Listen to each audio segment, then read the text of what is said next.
Si Youssef, bonjour et bienvenue au Millennial Podcast. Bonjour, c'est Mohsen. Merci de m'avoir invité. C'est tout un plaisir. Barakallahu fik. Je suis content de te recevoir. Alors, on s'est rencontrés d'une façon fortuite, c'était pas du tout programmé. J'ai assisté par hasard à un webinaire un dimanche soir autour des neurosciences et j'ai pris beaucoup de plaisir à suivre ce webinaire que tu animais. Et donc, c'est ce qui m'a donné cette envie de te contacter et de t'inviter au Millennial Podcast. Alors, on va parler aujourd'hui de neurosciences. On va essayer de rapprocher les neurosciences au leadership, au management. Avant de rentrer Oui. dans ce sujet, si Youssef, est-ce que tu peux nous parler un petit peu de toi? Euh, J'aime pas trop parler de moi, mais je vais faire. Alors, actuellement, je suis directeur général d'une boîte qui est dans le monde des installations photovoltaïques et solaires. Donc, on s'intéresse beaucoup à l'énergie, au respect de l'environnement. Et j'ai fait des études purement scientifiques, mais très tôt, j'ai compris l'importance des relations humaines et des comportements, en commençant par soi et des comportements avec les autres, son importance dans la vie de tous les jours, que ce soit dans la profession, que ce soit dans la famille, que ce soit dans la société. Donc, j'ai toujours été, même en étant dans le management pur ou bien dans les sciences pures, l'importance du rôle des comportements euh, dans toute performance, que ce soit la performance financière, que ce soit la performance de la relation. Et depuis à peu près 5 années, je me suis intéressé par amour, par intérêt propre aux neurosciences. Et je vais être spécifique parce que les neurosciences, c'est un peu vaste. Oui, Moi, ce qui m'intéressait, c'est les neurosciences appliquées au comportement. Ce que un peu la neuropsychologie définit, c'est comment expliquer le comportement à travers le fonctionnement et la structure du cerveau.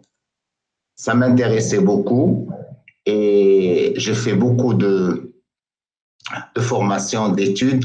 Je suis très pragmatique de nature, donc j'essaie d'appliquer ça au quotidien. mhm, C'est pour cela, je me suis retrouvé dimanche dernier faire un lien entre les neurosciences et la spiritualité. mhm. C'était un sujet, moi aussi j'étais un peu étonné par la réaction des gens, c'était très positif.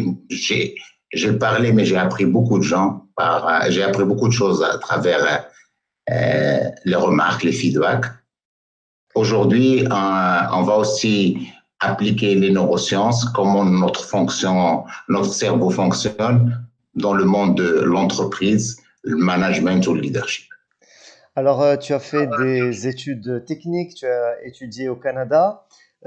Cette notion que tu as évoquée, cette prise de conscience que tu as eue sur l'importance du relationnel, et donc Ouais. l'importance de la gestion des émotions. Est-ce que c'est quelque chose qui est survenu dans ta phase d'étudiant ou après, une fois arrivé dans le monde du travail? Euh, je pense que j'étais comme euh, prédestiné. Déjà avant d'aller au Canada, euh, le- j'ai toujours nous, à notre époque, on avait Tarbiya al-Islamia, Tarbiya al-Wataniya. C'était une très belle époque, Mhm. tout en faisant les maths, la physique, l'anglais, tout ça. Et j'ai toujours été attiré par la partie mu'amalat dans la religion. Euh, le shukr, le hamd, la générosité, sadaqa, le petit sama, ça m'a toujours attiré. Ok. Et aller au Canada m'a permis un petit peu de voir ça en pratique. J'ai beaucoup appris des comportements des gens là-bas. Nous n'étions pas de la même religion, mais nous avons cette standardisation universelle des valeurs humaines. Et c'est comme ça. Et quand je suis rentré, j'avais eu une autre chance, c'est que j'ai travaillé dans une boîte, dans une multinationale américaine, Procter. eux aussi donnent beaucoup d'importance au développement des personnes, aux valeurs et au comportement. Donc, tout en continuant dans le technique, tout en continuant dans le management, j'avais toujours cette envie de comprendre et d'apprendre comment nous, êtres humains, on fonctionne. C'est très important. Alors, au fil du temps, et notamment suite à ces 5 dernières années, en fait, tu as, on va dire, par intuition, tu as compris l'importance de, comme tu évoquais, husn mu'amala, le bon comportement, la bonne relation, l'empathie, le fait de accorder de l'intérêt à la relation avec les autres, etc. Donc ça, tu t'y es intéressé, on va dire, de façon intuitive. Et ensuite, en découvrant les neurosciences, tu as commencé à faire des liens plus scientifiques entre, Exact. entre des choses dont tu étais convaincu et des choses que finalement la science a renforcé ta conviction. Est-ce que tu peux nous partager un exemple le plus marquant de ce lien-là que tu as pu faire entre ce que tu as découvert de façon scientifique et des éléments de la relation humaine?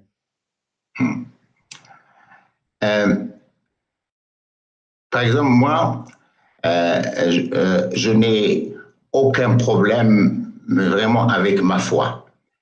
Par contre, je sais que si je ne l'enrichis pas et je ne la nourris pas quotidiennement, automatiquement, la nature humaine, elle va baisser. Et j'ai toujours aimé la nourrir par des choses en plus de ce qu'on appelle les ibadat sha'iriyya, en plus de salat ou som ou le hajj, c'est à travers autre chose, d'accord?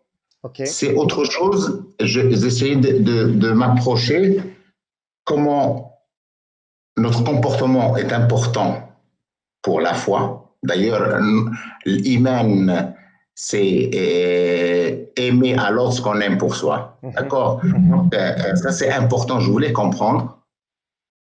Et deuxièmement, de temps en temps, je prenais une ayah purement scientifique. Comme j'ai un petit peu les compétences pour comprendre, je m'intéressais et je rentrais un peu dans les détails. Donc, pour donner un exemple, depuis une dizaine d'années, j'applique un truc au quotidien, une relation personnelle avec Dieu. Pour moi, Dieu, c'est un excellent psychologue. Okay. Tous les matins, sans contrainte, sans calcul, que ce soit en voiture, soit à la maison, quand je sors, quand j'amène mes enfants, je fais une connexion en fonction, je ne mesure pas. Et je me suis toujours senti bien. Ok. D'accord? Et cette sensation de bien-être, bien sûr, ça fait plaisir, ça te pose des questions. Et c'est grâce aux neurosciences, un jour, je ne connaissais pas à cette époque les neurotransmetteurs ni les hormones du bonheur. Et j'ai découvert un excellent livre qui explique l'importance ou l'impact d'une croyance à une divinité, peu importe, musulmane, juive ou chrétienne, l'impact sur notre bien-être. Comment croire en quelque chose peut activer de la dopamine, qui est la même molécule la même hormone et la même molécule que pour n'importe quel plaisir matériel. Et c'est là où je voulais encore comprendre plus. Je voulais aussi comprendre plus parce que l'organe qui est le cerveau, j'étais déjà un fanatique du monde de l'univers et j'ai toujours compris que le cerveau est encore plus complexe que l'univers. Et j'ai commencé à m'y intéresser. Okay. Et depuis ce jour-là, ça devient presque ma phobie numéro 1. Je comprends beaucoup de choses et surtout le travail sur soi. On a besoin de ce travail sur soi. Alors, et j'applique ça et au travail, tout en restant pragmatique, parce que dans un travail, il y a des objectifs financiers, il y a un client satisfait, mais tu peux appliquer ça te permet d'être plus performant, et même dans ma vie privée. Ce que j'aimais bien, ce que j'ai aimé dans ton exposé ce dimanche soir où j'ai suivi ton webinaire, c'est que tu partageais aussi avec l'audience présente tes sources et tes références. Et donc ce livre que tu évoques, est-ce que tu peux nous rappeler le titre? Est-ce que tu peux nous préciser le titre? Le titre, c'est Psychothérapie de Dieu. Ok. Pour être transparent, quand j'ai lu le titre, entre guillemets, j'ai dit encore, on va rentrer dans des discussions en France sur la laïcité. J'étais même pas intéressé. D'accord. Ok. Et j'écoutais les nouvelles dans la semaine, et puis à TF1, ils avaient invité l'auteur, Boris, il a un nom un petit peu, Boris, il a un nom bizarre, et lui, il a expliqué, c'est un grand neuropsychiatre, il a expliqué que pendant des années, il allait en Afrique, en Asie, et qu'il répondait à toutes les questions sauf une. Les gens lui disaient pourquoi quand on va à l'église, quand on va à la mosquée, quand on va, on se sent bien. Lui, c'est un scientifique. Il voulait une preuve scientifique. C'est là où il est retourné. Il a fait des études pendant 3 ou 4 ans avec d'autres universités. Et à travers des mesures, à travers l'IRM, des scanners, des neurologues, quand tu te connectes avec une divinité, le système des neurotransmetteurs te fabrique de la dopamine, qui est l'hormone du plaisir, et parfois de la sérotonine, ça dépend. Et c'est là où j'ai acheté ce livre, je l'ai dévoré pour comprendre le côté scientifique.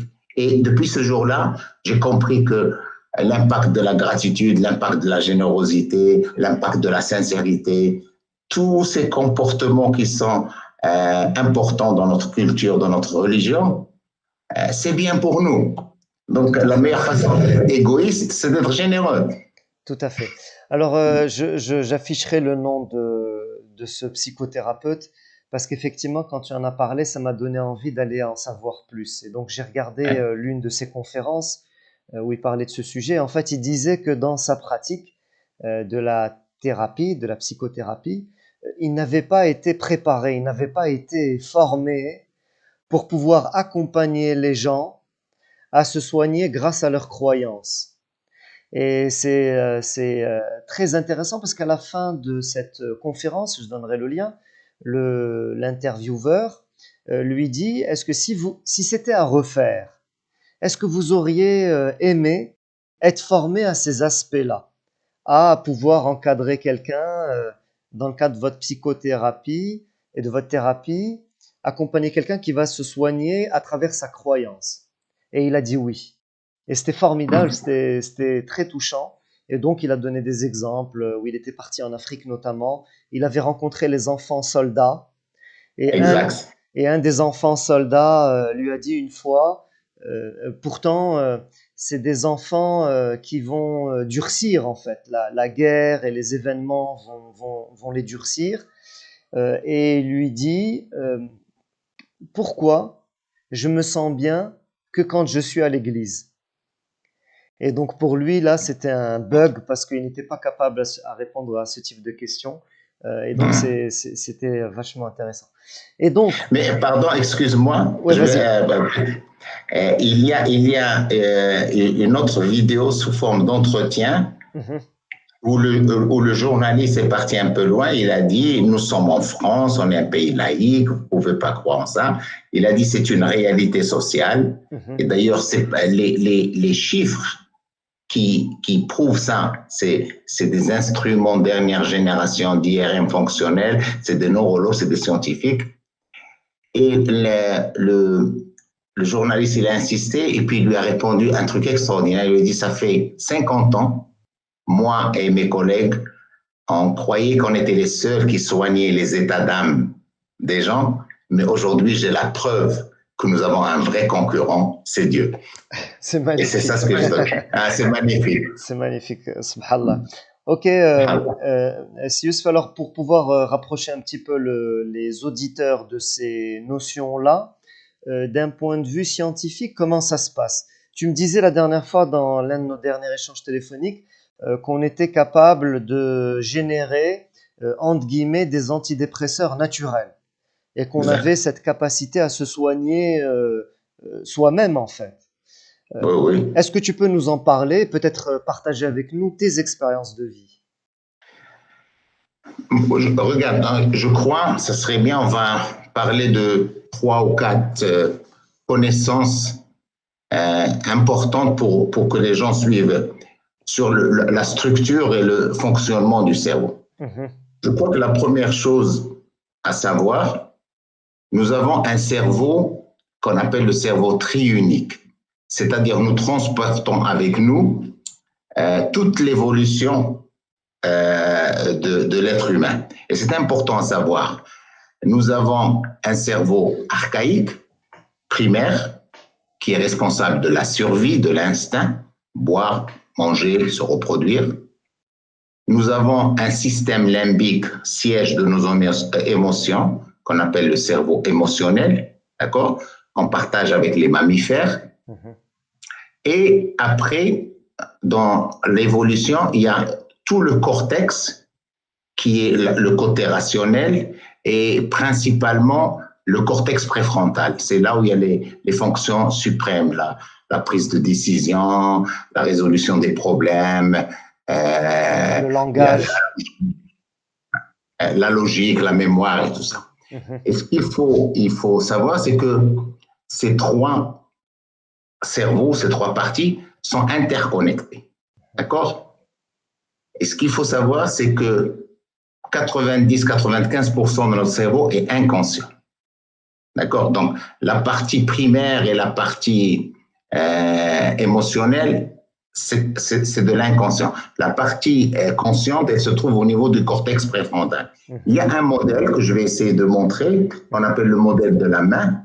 Si on prend notre main comme ça, si ça c'est la moelle épinière, Mhm. on arrive ici, on trouve à côté du cervelet la partie du cerveau primaire. Elle est là, c'est la première qui a été développée. Ok. Elle est toujours, elle fonctionne toujours. Je donnerai des exemples. Après, il y a la partie émotionnelle qui est venue, après juste collée.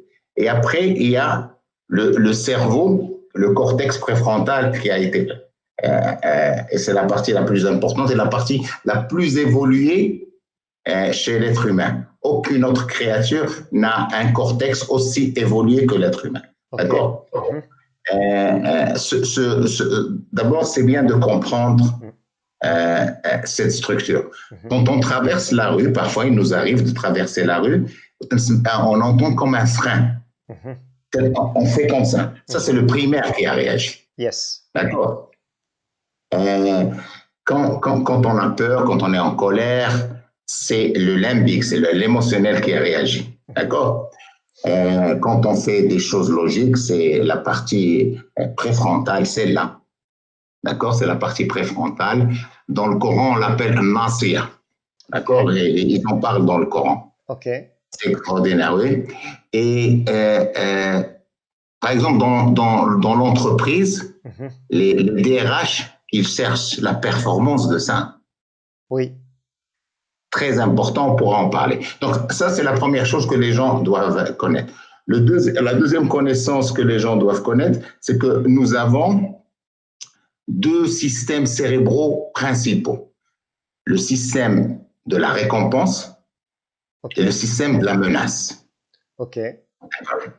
Chaque fois qu'on fait quelque chose qui nous plaît, chaque fois qu'on va au restaurant, qu'on a une augmentation, qu'on fait du shopping, c'est cette partie-là qui est activée et qui commence à fabriquer des neurotransmetteurs qui donnera des hormones du bonheur. Mais chaque fois qu'il y a de la colère, de la tristesse, de la peur, c'est la partie cérébrale menace qui s'active. Et elle, c'est le cortisol, c'est du stress. Ok. Ça, c'est très important à rester. Beaucoup de gens le savent, mais il faut en être conscient. Mhm. Quand on dit un mot, quand on se comporte, il faut savoir celle qu'il faut activer. Et on est conçu comme ça, celle de la menace est toujours prioritaire à la récompense. Parce que dans notre évolution, le plus important était la survie par rapport à la récompense. Il faut dire que notre cerveau, sa structure, il est plus fait pour survivre que d'être heureux. D'accord? Donc ça, c'est bon à comprendre. Le troisième point, c'est que nous avons une biologie cérébrale qui fabrique des neurotransmetteurs. C'est le partage d'informations entre les neurones. Il faut savoir que notre cerveau, il y a 100 milliards de neurones. Bon, il y a des études qui parlent de 86, en tout cas 10 à la puissance 9 milliards de cellules nerveuses qu'on appelle neurones qui sont dans notre cerveau. Et entre guillemets, notre intelligence n'est pas reliée uniquement au nombre de neurones, il est relié aux interactions. Yes. Les interactions, et ces interactions, ces connexions, il y a à peu près en moyenne 10 000 connexions par neurone. Chez un neurone, c'est un micron, hein? Donc c'est 1 millimètre qu'on divise 1000 fois. Donc nous sommes dans une structure complexe, mais tellement extraordinaire quand on comprend comment nos comportements puissent agir là-dedans. Donc, cette biologie cérébrale, elle fabrique une centaine de neurotransmetteurs. Et il y a une cinquantaine qui est connue, mais il y a 6 ou 7 qui expliquent toute notre psychologie. OK. Alors, si on prend ce qui touche à notre bien-être direct, il y en a 4. La dopamine, l'ocytocine, la sérotonine et l'endorphine. OK. Ça, c'est important. Il y en a d'autres. Il y a le GABA, il y en a d'autres. Comprendre ça, c'est comprendre la psychologie. OK. Comprendre la schizophrénie, comprendre la dépression, comprendre l'anxiété. Le point important, c'est que les neurosciences, grâce à l'imagerie cérébrale, on peut aujourd'hui voir ça. Quand tu es content, quand tu as une nouvelle positive qui va accélérer, activer ton système de récompense, on peut voir directement sur ton cerveau la production de ces neurotransmetteurs de bonheur. Ça, c'est la valeur ajoutée. Mais les neurosciences ne se prétendent pas remplacer, ils viennent enrichir tout ce qui a été fait avant, la psychologie. C'est un plus par rapport à ce que les gens savaient, et on regarde les choses, on voit les choses, on a des mesures. C'est ça la différence. Donc, après, on va voir qu'un bon comportement sincère déclenche ce système-là. La gratitude, que ce soit dans ta vie privée ou dans ta vie professionnelle, déclenche aussi ça. La générosité, la même chose. Pourquoi les gens disent que c'est antidépresseur? Parce que les antidépresseurs qui se vendent dans la pharmacie, c'est de la dopamine, c'est de la sérotonine. Donc, au lieu d'aller acheter chez le pharmacien, tu as ta propre pharmacie. Plus tu comprendras ton cerveau, plus tu rentreras là-dedans, plus tu vas comprendre que tu peux fabriquer beaucoup d'antidépresseurs naturels. Et personnellement, j'en ai fait l'expérience personnelle, ça marche très bien. Magnifique. Et donc, c'est très intéressant ce que tu abordes. Donc, aujourd'hui, avec l'imagerie, cette technologie qui permet de voir les circuits et l'activation des circuits dans le cerveau, permet de voir quelles sont les zones qui sont activées pour telle situation, pour tel état d'esprit, etc. Il y avait une expérience intéressante qu'évoquait le psychothérapeute français que nous avons évoqué et dont j'afficherai le nom. Il disait qu'ils avaient pris 2 groupes de personnes à qui ils essayaient de leur demander de se remémorer une mauvaise expérience de vie. Et donc, dès qu'ils font ça, il y a une zone dans le cerveau qui est a priori liée au circuit du stress et de la peur, qui est tout de suite activée et elle apparaît comme une inflammation. Exact. Et en fait, ces deux groupes de personnes, qu'est-ce qui les distingue? Certains sont croyants et les autres ne le sont pas. Et en fait, ils demandent aux premiers, donc aux croyants, de faire les prières, des prières comme ils ont l'habitude de faire. Et ils demandent aux autres qui ne sont pas croyants de faire aussi des prières comme ils pourraient en faire.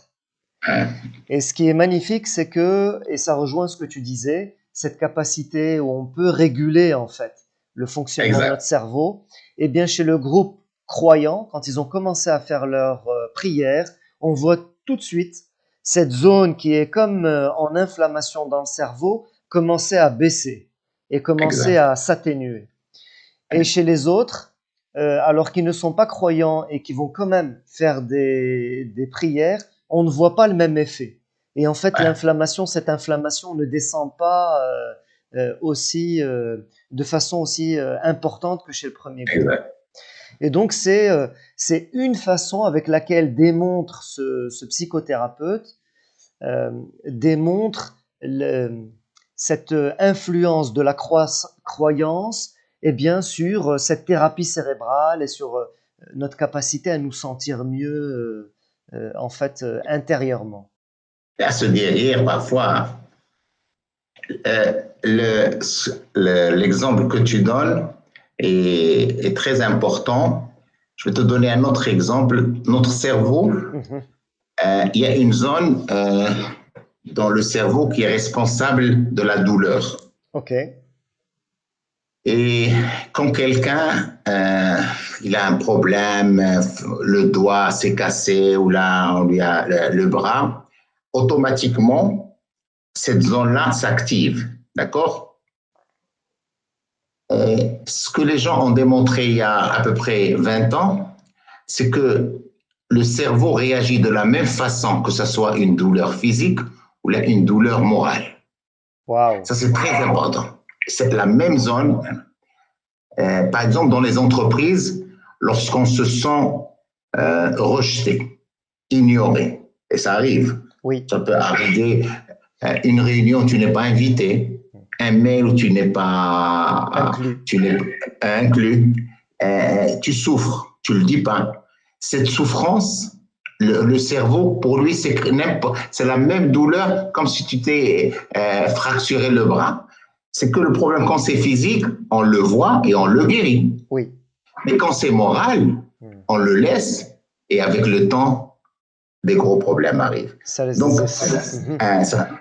donc quand le manager commence à comprendre ça, quand le leader commence à comprendre ça, quand il va mieux comprendre la science du cerveau, on va commencer à ajuster. Parfois l'intention est bonne, mais on oublie. Mais le mal est fait et c'est un mal silencieux. Donc, notre cerveau ne fait pas de différence entre la douleur physique et la douleur morale et c'est très important pour l'esprit d'équipe, pour l'engagement. Et nous, êtres humains, quand il y a de la joie, on en parle. Quand il y a de la douleur, la peur, la tristesse, il y a notre ego. C'est pas la peine d'en parler. Pourquoi je vais lui dire non, il va mal me parler. Et ça reste. Mais ça fait très mal, et à la personne et à l'entreprise. C'est très intéressant effectivement ce que tu abordes et je me rends compte là chaud que c'est vrai, c'est des sujets qu'on n'aborde pas forcément et qu'on n'aborde pas souvent. Et après, les personnes réagissent différemment par rapport à ce type d'expérience. Il y en a inconsciemment vont faire des choses pour pouvoir se sentir mieux. D'autres ne vont rien faire. Et comme tu dis, ce type de blessures vont s'accumuler, vont risquent de créer un mal-être grandissant. Exact. Et d'autres, consciemment, vont comprendre ces choses-là et vont agir en conséquence pour pouvoir relativiser, prendre du recul, penser à d'autres choses, faire de l'activité physique, etc., pour pouvoir se sentir mieux. Alors, il y a effectivement, tu as abordé la notion de management et tu me parlais aussi d'un élément qui aidait à se sentir mieux et tu encourageais aussi tes collaborateurs à le faire. Tu dis, c'est que quand on fait le bien, c'est avant tout aussi pour pouvoir se faire du bien à soi-même. Exact. Et que faire du bien fonctionne aussi à l'image des antidépresseurs. Et en fait, c'est... Exact, exact. Est-ce que tu peux nous en parler et Ouais. nous parler du phénomène qui se crée quand Euh, on va faire de bonnes actions dans nos journées? euh. Alors, la générosité dans le sens large, Ok. partager, comme on dit, al-ata sadaqa, partager, partager tout, partager de l'argent, c'est important, mais c'est pas le plus important. Mhm, Partager ton savoir, mhm, partager ton temps, mhm. partager ton sourire, partager la parole douce, agréable. Si, si je te parle et je te dis des mots doux, Mhm. doux dans le sens, ils sont en ligne avec ton état, parce qu'il y a de l'empathie, et ils sont en ligne avec ton besoin, j'accélère ton système de production de la sérotonine, qui est une des hormones. Kalima peut tout changer. Donc, et ça a été démontré scientifiquement, il y a plusieurs études. Donc, aujourd'hui, la gratitude et la générosité, c'est parmi les plus grands antidépresseurs naturels. Donc, dans le travail, il faut faire l'équilibre. Il y a des chiffres, Ah, bien sûr, il y a des chiffres.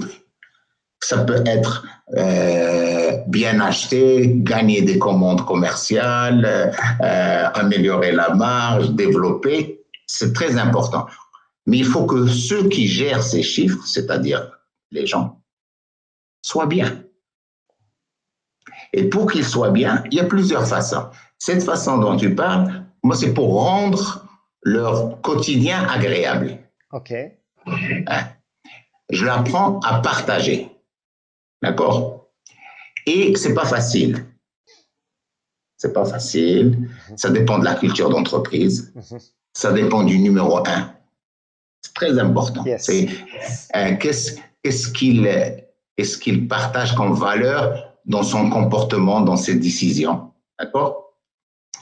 Et moi, j'ai appris un truc. C'est que la relation entre l'employé et le boss est capitale. Mhm, Et une façon pour rendre les choses performantes, c'est être très proche des gens. D'accord? Quand tu leur dis, et on va faire un truc, il faut faire 3 ou 4 choses de bien chaque jour, mhm, c'est un langage terre à terre, mais ça marche. mhm. Quand tu arrives à fédérer, parce qu'ils savent que l'idée est bonne. Alors, tu as des techniciens, chaque semaine, apprends-lui des choses. Toi, tu as été chanceux, tu as fait des études. Donc, on rentre dans la gratitude et dans le partage. Même entre vous, entre collègues, le merci est très important. Mhm.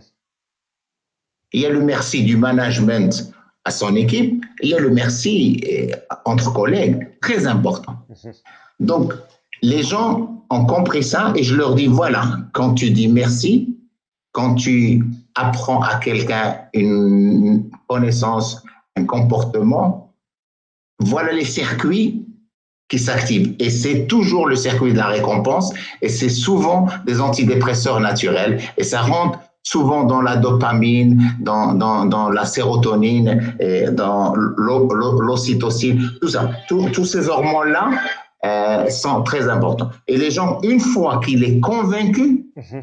aïe, c'est une réaction qui grandit et tu peux avoir euh, ce que beaucoup d'entreprises cherchent, Mhm. c'est les employés arrivent le matin contents. Oui. Parce que moi, il y a des gens qui m'ont dit, Youssef, je n'ai pas ça chez moi dans ma famille. Waouh. Et je lui dis, réapplique. Ça chez toi, la famille. Réapplique ça avec ton épouse, avec tes enfants, avec tes parents, avec tes amis. Réapplique, ça marche. Magnifique. Tout en restant pragmatique. Est-ce que le chiffre d'affaires a été facturé? Est-ce que la marge a été faite? Est-ce qu'on a encaissé? Non, c'est pas ça à la place de ça. C'est ça plus. Moi, je suis convaincu que l'épanouissement des gens te ramène indiscutablement la performance. L'inverse n'est pas toujours vrai. Yes. Et quand tu disais amener les chiffres, réussir un projet, faire une vente, etc., c'est aussi activateur des circuits de la récompense. Et donc, c'est aussi Exact, activateur exact. de... C'est-à-dire, ce qu'il faut comprendre, c'est que il y a des choses matérielles qui activent Oui, ce circuit. Une prime, une augmentation de salaire active, normal. Mais il y a des choses immatérielles. yes. Ça, c'est une Et bonne c'est ça ce qu'il synthèse, faut ça. comprendre. Ouais, ouais, ça, c'est une C'est belle ça ce qu'il faut synthèse. comprendre. Hein. Ok.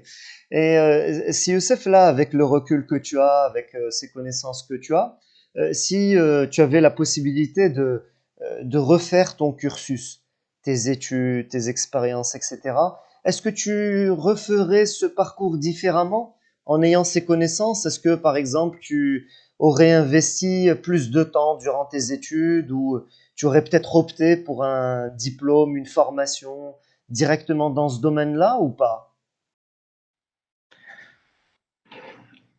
J'ai déjà pensé à ce point. Donc, tu me poses une question que je connais la réponse. Non, je Ok, plaisante. tant mieux. Tu rentres on rentre un peu dans la foi. Moi, dans ma relation avec Dieu, j'ai une gratitude rituelle extraordinaire. Tout ce que j'ai eu, c'est extraordinaire. Le parcours que j'ai fait, je ne le changerai pas. C'était le meilleur parcours pour moi. D'accord? Ok. Il y a eu des bas, il y a eu des hauts. C'est comme ça qu'on grandit, c'est comme ça qu'on apprend. D'accord? Je vais vous dire les choses sur lesquelles je suis en train de réfléchir maintenant. Quand, quand on est à l'université en train de faire un diplôme, peu importe lequel, ingénieur, grande école, université, master, doctorat, consciemment, inconsciemment, on est en train de mesurer notre connaissance.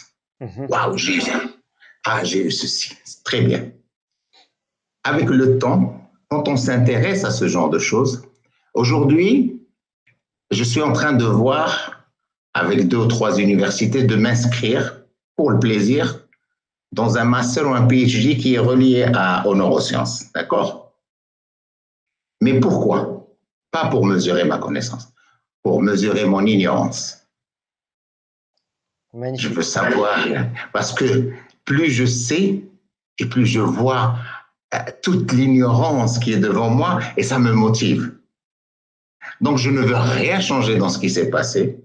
D'accord? Je suis très content, hyper content, avec des bas et des hauts, parce que être content ou être heureux, ça ne veut pas dire que tout le temps les choses allaient bien. Ça Oui, bien n'existe sûr. pas, les choses. Ah non, ça n'existe pas. Les gens parfois se trompent, ils croient que le bonheur, c'est quand tout va bien. Le bonheur, à mon avis, le bonheur, c'est lorsqu'on continue à aimer et à désirer ce que l'on a. Yes. Une fois que tu rentres dans la comparaison, tu tombes dans le malheur. Tu trouveras toujours quelqu'un qui est meilleur que toi dans quelque chose. Mais continue à aimer et à désirer ce que tu as en continuant à être ambitieux. Pas de problème. Si l'ambition marche, tant mieux. Tu auras une autre chose sur dans ton capital à voir. Si ça ne marche pas, ce n'est pas grave. Moi, je ne suis pas heureux par rapport aux choses que j'aurai. Je suis heureux par rapport aux choses que j'ai. Alhamdulillah. Alhamdulillah.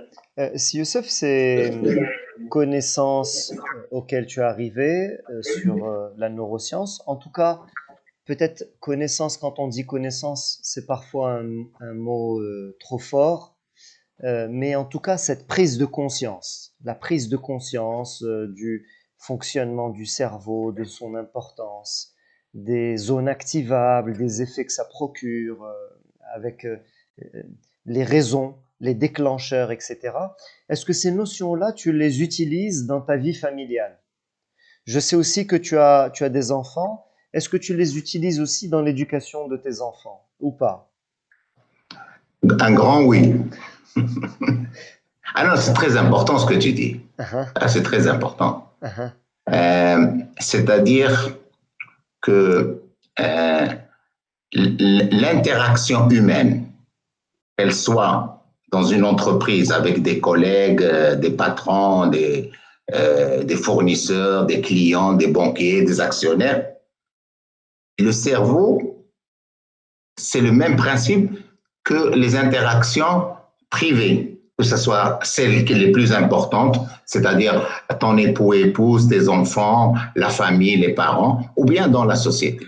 Bien sûr, ça aide énormément et ça te rend, c'est-à-dire, c'est un bonheur parce que nous avons tous une responsabilité, entre guillemets, d'éduquer nos enfants. D'accord? On aime tous nos enfants. D'accord? Rien que parfois, l'amour a besoin d'actes, a besoin d'action. D'accord? Et on a ce qu'on appelle l'amour de fitra. Bien sûr que les parents aiment leurs enfants, les enfants, mais il faut que dans les actes. Et ce qui est difficile à mon titre vraiment personnel, ce qui est difficile, c'est que faire réussir l'éducation des enfants, c'est qu'il y a une partie savoir qu'on peut appeler diplôme. On essaie, on s'endette, il y a des gens, moi je connais des amis qui s'endettent pour ça. C'est bien, moi c'est un excellent investissement. Mais il y a aussi les valeurs, l'akhlaq. Et je mettrai l'akhlaq un peu plus haut. D'accord? Une fois que tu réussis cette harmonie, tu offres à la société une personne qui est capable à son tour de donner. Donc, moi, avec mes filles, je leur apprends ça, d'accord? Sans contrainte, sans obligation, je ne punis jamais, je discute, je peux me tromper, d'accord? J'apprends aussi d'elles. Et je te dirais un truc, c'est que les gens qui nous écoutent et ceux qui ont des enfants, il faut comprendre un truc dans le cerveau des enfants. Lorsqu'un bébé naît, lorsqu'on est né, les trois parties dont on a parlé, la partie primaire, la partie émotionnelle et la partie cortex préfrontal rationnel, chez le bébé, chez l'enfant, la partie émotionnelle, elle est prête. Elle existe la déjà. Partie primaire existe. Celle qui prend du temps, c'est le cortex, la partie rationnelle. Oui. Elle a besoin jusqu'à, ça dépend des études, 20 à 25 ans. Okay. Donc, quand on a un enfant qui a 6 ans, 7 ans, même un adolescent, jusqu'à 15, 16, 17, 18, quand tu lui dis des choses logiques, c'est pas normal que tu fasses pas ça, il ne comprend pas. Il ne comprend pas. Quand il a 7, 8 ans, il ne comprend pas, c'est l'émotion. Quand on est bébé, c'est encore pire. Il y a des études qui ont été faites que le bébé ne fait pas la différence entre le lait de sa mère et l'amour. C'est la même chose. L'amour d'un bisou, l'amour d'une caresse. Ah oui, c'est très l'amour. Donc c'est très important à savoir quand on est avec nos enfants, et c'est personnel, chacun éduque ses enfants à sa façon, mais il faut savoir que son cortex préfrontal, qui est la logique, qui est la résolution des problèmes, n'est pas encore complètement évolué. Donc, il faut adapter notre comportement avec ça et prendre notre part de responsabilité. Nos enfants sont ce que nous avons fait d'eux. Alors, chaque fois qu'il y a un problème, et on a tous des problèmes avec nos enfants, là, je crois que le premier réflexe, quelle est ma part de responsabilité? Et je vais la régler sans négocier. Je règle la mienne. Et souvent, quand tu règles la tienne, ça va comme sur des roues. L'autre se règle. Et en fait, c'est très intéressant ce que tu viens d'évoquer. Et en fait, ça me connecte à une formation que je suis en train de suivre qui permet d'identifier les types de personnalités. Et en fait, ce qu'apprend cette formation, c'est que souvent, quand on va s'adresser aux autres, on va le faire à travers ses filtres et à travers sa perception et à travers son référentiel. Et c'est à l'image de ce que tu disais là avec les enfants, un enfant qui n'a pas encore son néocortex, son cerveau préfrontal développé, et toi tu interagis avec lui selon ton référentiel, selon ta perception des choses. Et donc, c'est là où il y Exact. a décalage, c'est là où il y a incompréhension. Et donc, là, tu as pris l'exemple des enfants. C'est le plus marquant, mais aussi dans la vie de tous les jours, ça arrive avec des gens qu'on côtoie dans notre travail, dans la rue, etc. Donc, Exact. ça arrive avec les adultes aussi. C'est ce que je voulais dire. Ok, super. Si Youssef, comment tu te vois à l'avenir? Quelles sont tes ambitions? Qu'est-ce que tu projettes de faire? Peut-être d'un point de vue professionnel, personnel. Quels sont tes futurs plans? Moi, je veux continuer à apprendre. Ok. Et tu sais, parfois on se pose cette question, c'est très important parce que là tu rentres un petit peu, euh, est-ce que, est-ce que tu as un but dans la vie? Ça c'est très important. Beaucoup de gens, soit ils ne connaissent pas ce but-là, il n'est pas défini, ou bien ils ont besoin de temps, ou bien c'est un peu compliqué pour eux, ou bien c'est un but qui change chaque année. Tu vois? Tout ça, c'est des problèmes.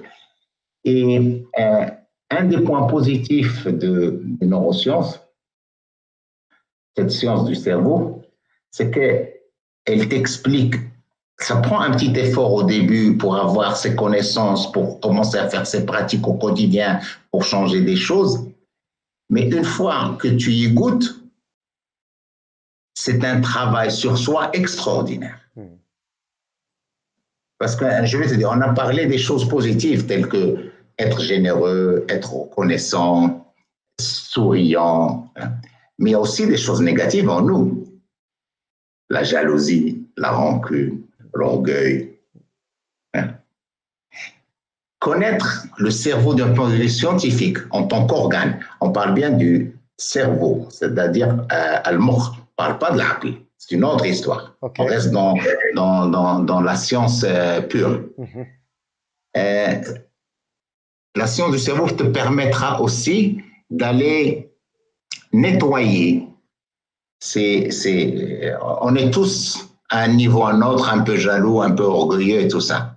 Et quand tu fais ce travail-là, c'est un travail sur soi qui est très important. Plus tu te connais, plus tu vas être heureux. D'accord? Plus tu vas être heureux, plus tu vas être de bonnes relations avec les autres. Et la connaissance de soi, c'est la base de la connaissance de Dieu. Et si tu es bien avec toi-même, si tu es bien avec les autres, si tu es bien avec Dieu, c'est parfait. C'est le Donc, deal, c'est le deal gagnant. apprendre. Super. C'est du quotidien. Le plus important, c'est le quotidien. Je n'attends pas le washer ou l'Eid ou d'Akshi pour faire du bien. Tout à fait. C'est-à-dire, tous les jours, quand j'ai faim, je prends un sandwich. Quand j'ai soif, je prends de l'eau. Et puis, mon âme et mon esprit ont besoin de se nourrir. Faire du bien, c'est la nourriture. Être reconnaissant pour tout ce qu'on a. Et Dieu sait qu'on a plein de choses. Yes. Alors, on oublie de les remercier. Yes. Et la même chose, même dans une entreprise, moi j'essaie de rendre les ingénieurs ou les personnels d'être conscients de ce qu'ils ont. Parce que souvent, c'est ce circuit de menaces qui s'active. Parce que le circuit de menaces, comme il est prioritaire, il suffit qu'il y ait un peu de doute, il suffit qu'on n'ait pas communiqué sur une chose, il va dire, ah, ça ne va pas, peut-être ils vont faire ça, peut-être il n'y aura pas ça, et il reste dans ce côté négatif. Et ça, c'est de la cortisol, c'est du stress. Donc, c'est très difficile de motiver quelqu'un avec un taux de stress élevé, d'accord?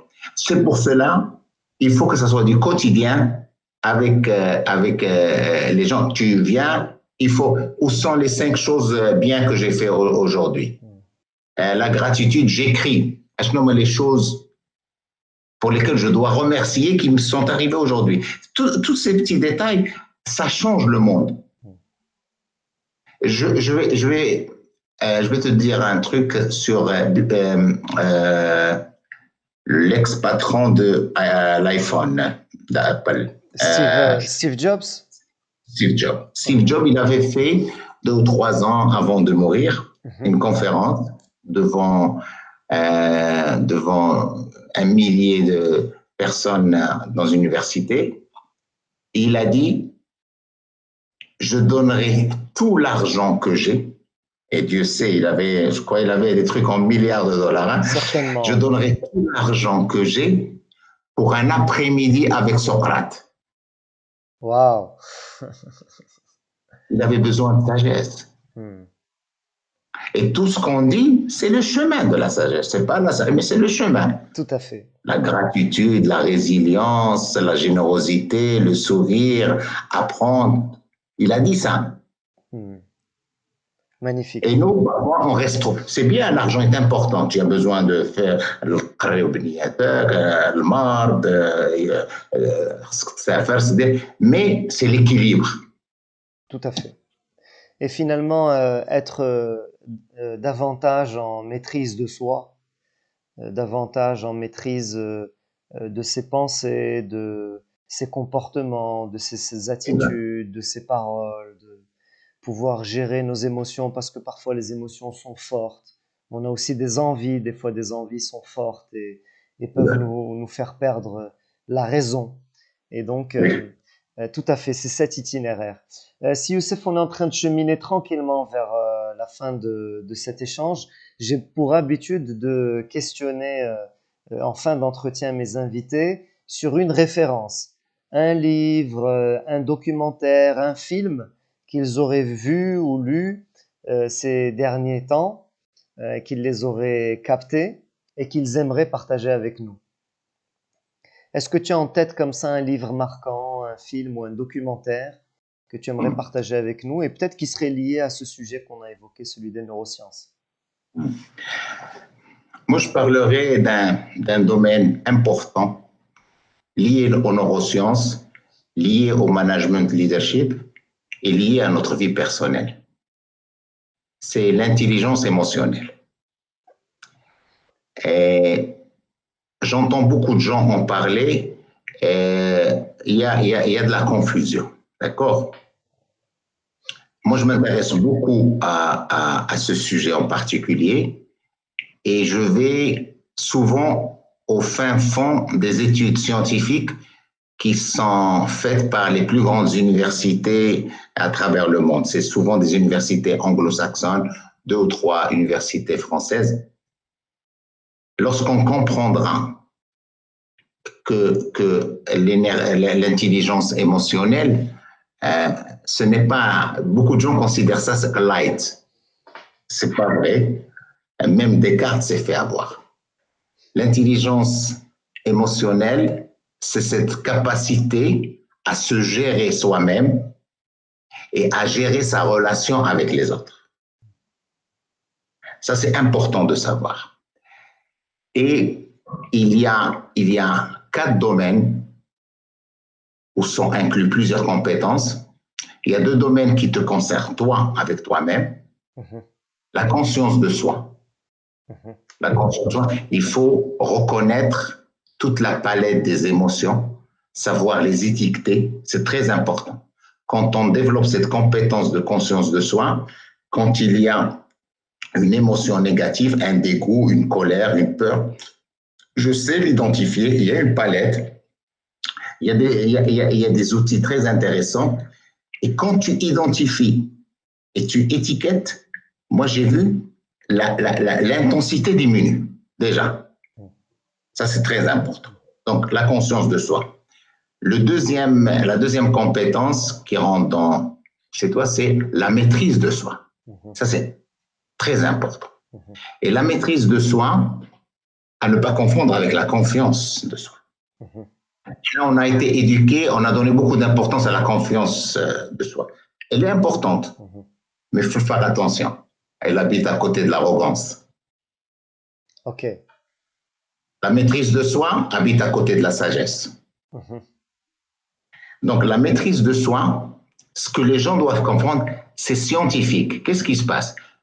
Je t'ai expliqué tout à l'heure que les émotions sont dans la partie interne, principalement l'amygdale. C'est là où il y a la peur et toutes les émotions. Mhm. Mais la régulation des émotions se trouve dans le cortex préfrontal. OK. Donc, l'intelligence émotionnelle, c'est un va-et-vient entre le cerveau émotionnel et le cerveau rationnel. D'accord? Beaucoup de gens la mettent en compétition avec l'intelligence rationnelle. Non, elle vient compléter, enrichir. C'est-à-dire, si tu prends un manager, un ingénieur qui a un bon quotient intellectuel, si en plus il a un quotient émotionnel important, il a beaucoup plus de chances de réussir. Ou bien il réussira mieux que l'autre. C'est très important. Parce que dans une entreprise, c'est vrai qu'il y a des chiffres. C'est vrai qu'il y a parfois des résolutions de problèmes complexes, des prises de décision. Même les prises de décision, c'est jamais 100% rationnel. Donc, dans une entreprise, il y a beaucoup de relations. Et il y a les employés, il y a les banquiers, il y a les clients et tout ça.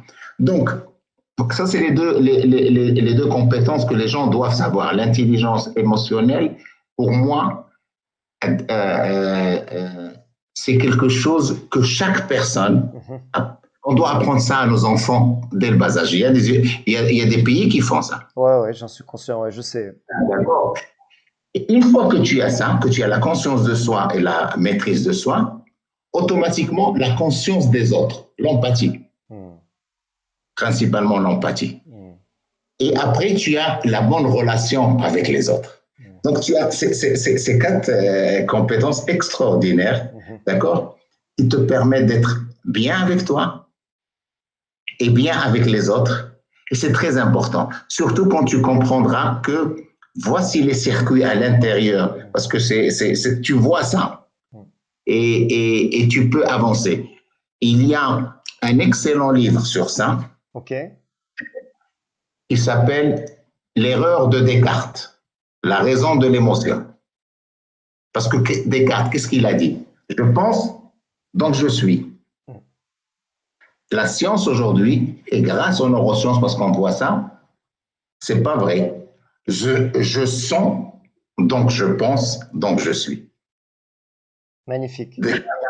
Descartes, il a fait la dualité. Non, ils sont comme ça. On ne peut pas. C'est pour cela la maîtrise, la compétence numéro 1 de la maîtrise de soi n'est pas étouffer les émotions. Non, tu vas te faire du mal. Beaucoup de gens réussissent, ils disent « Ah, j'ai pas eu besoin de ça ». Tu as étouffé, ça a un impact sur l'immunitaire, sur la santé à long terme. Il faut réguler, il faut accompagner cette émotion. Et là, c'est des compétences, et c'est très important, avec nos enfants, avec nos époux, épouses, avec nos amis, avec nos patrons, avec les clients, c'est très important.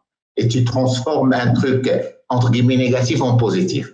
L'intelligence émotionnelle, très important. Si tu as des enfants, il faut les commencer par... Les éduquer à ça. Il faut les éduquer. C'est très important. Notre religion conseille beaucoup ça. Yes. Et la science aujourd'hui conseille. Les grandes entreprises, Google, Yahoo, ils font ça. Tu sais que dans des départements, dans des grandes universités aux États-Unis, Yale et tout ça, il y a un département de résilience. Wow. Il y a un département, ah oui, il y a des gens qui rentrent là-dedans. Pourquoi? Pourquoi la résilience? Pourquoi la gratitude? Parce qu'il y a un grand besoin. Moi, j'ai eu une grande discussion avec un chercheur et il m'a dit, il y a deux choses qui le motivent. Il m'a dit, il y a un grand besoin.